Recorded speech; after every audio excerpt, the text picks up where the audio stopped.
ഒരു സംഭവം കാണിച്ചു തരാം കേട്ടോ. ഇത് തിരുവനന്തപുരം മെഡിക്കൽ കോളേജിലാണ്, SITയിലാണ്. ഇപ്പോൾ SITയുടെ സൈഡിൽ ഇവിടെ ഈ ഒരു അമ്മുമ്മ ഉണ്ടോ, ഈ അമ്മുമ്മ ഇവിടെ നിന്ന് കുറേ ചപ്പ് ചവറുകളൊക്കെ ചേർന്നിട്ട് അതിൽ നിന്നൊരു സാധനം എടുക്കുന്നുണ്ട്. സംഭവം എന്താണെന്ന് വെച്ച് കഴിഞ്ഞാൽ ഇതിൻ്റെ തൊട്ടപ്പുറത്തൊരു ശൗചാലയമുണ്ട്. അവിടെ നിന്ന് ആൾക്കാർ കുളിച്ചിട്ട് കളയുന്ന ഈ സോപ്പും ചീപ്പും അങ്ങനെയൊക്കെയുള്ള സാധനങ്ങളെല്ലാം കൊണ്ടുവന്ന് ഇവിടെയാണ് കളയുന്നത്. അപ്പോൾ ഈ കൂട്ടത്തിൽ നിന്ന് ഈ അമ്മ സോപ്പ് മാത്രമാണ് എടുക്കുന്നത്, വേറെ ഒന്നും എടുക്കത്തില്ല, സോപ്പാണ് എടുത്തുകൊണ്ട് പോണത്. അപ്പോൾ ഇവിടെ സ്വയം തൊഴിലെന്ന ഭാഗമായിട്ട് കുറേ സോപ്പുകളൊക്കെ ഇവിടെ വിൽക്കുന്നുണ്ട്. അതിനൊന്നും ലേബലും കാര്യങ്ങളൊന്നും ഇല്ല, വീട്ടിൽ തന്നെ ഉണ്ടാക്കി കൊണ്ടുവരുന്ന സോപ്പുകളൊക്കെയാണ് വിൽക്കുന്നത്.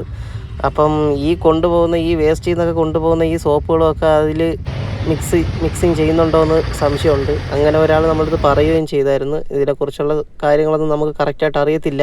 അപ്പോൾ പരമാവധി നമ്മൾ ഇവിടെയൊക്കെ വരുമ്പോഴത്തേക്ക് അങ്ങനെയുള്ള സോപ്പുകളൊന്നും വാങ്ങാതിരിക്കുക. ലേബലൊക്കെ ഉള്ള കമ്പനി സോപ്പുകളെങ്ങാനും പോയി വാങ്ങിച്ച് ഉപയോഗിക്കുന്നതായിരിക്കും ഏറ്റവും നല്ലത്.